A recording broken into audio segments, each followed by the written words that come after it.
Hey guys, thanks for tuning in to Comic Book Nostalgia. I'm CB Nostalgia, and it's Morbin time.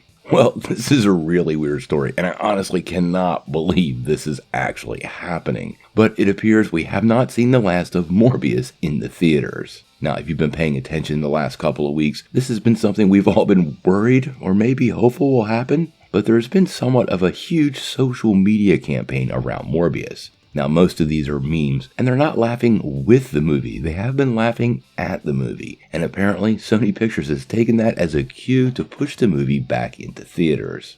Now, starting today, June 3rd, the movie will once again be showing in theaters for the upcoming weekend. And not just a few, over 1,000 theaters. Now, this has many fans super concerned. The movie itself was quite a mess. Honestly, I felt like the first half of the movie was okay, and the wheels kind of fall off the wagon for the second part, but it leads many fans to being somewhat worried this will cue the studio to greenlight a sequel to the film. This has been quite the weird reaction, because the movie has developed somewhat of a cult following since its release back in April. And again, I want to clarify, most people are laughing at the movie, not with the movie.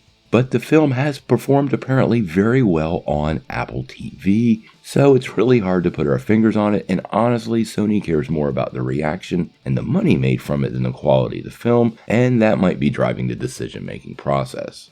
Now, the movie garnered $163 million worldwide, and I suspect at best this weekend it might garner in another 10 to 12. It's really hard to tell, and I think a lot of people might go and see the movie somewhat as a joke, but I don't think it'll impact the amount of reading associated with the film or how it's viewed from box office reactions. There have been a lot of really funny reactions on social media to this actually happening. Quite a bit of, "What did you do?" And the bigger concern to me is Sony Pictures' reaction. You know, part of running a movie company and understanding your fan base is being able to read the room. And if Sony's idea of reading the room is to look at people making fun of Morbius and think it means people want to see more of it, it really does highlight the disconnection that that particular studio has with its fan base. Now, obviously, we'll have to wait and see what happens with Morbius this weekend, and if a sequel is ever greenlit.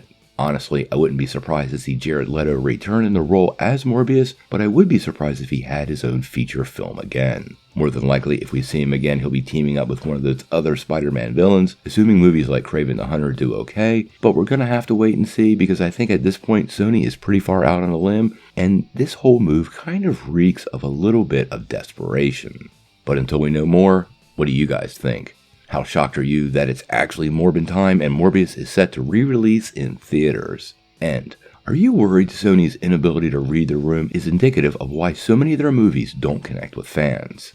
Sound off in the comments below. If you like this video, make sure you hit like, click subscribe, and if you don't ring that bell, you won't get any updates. Peace.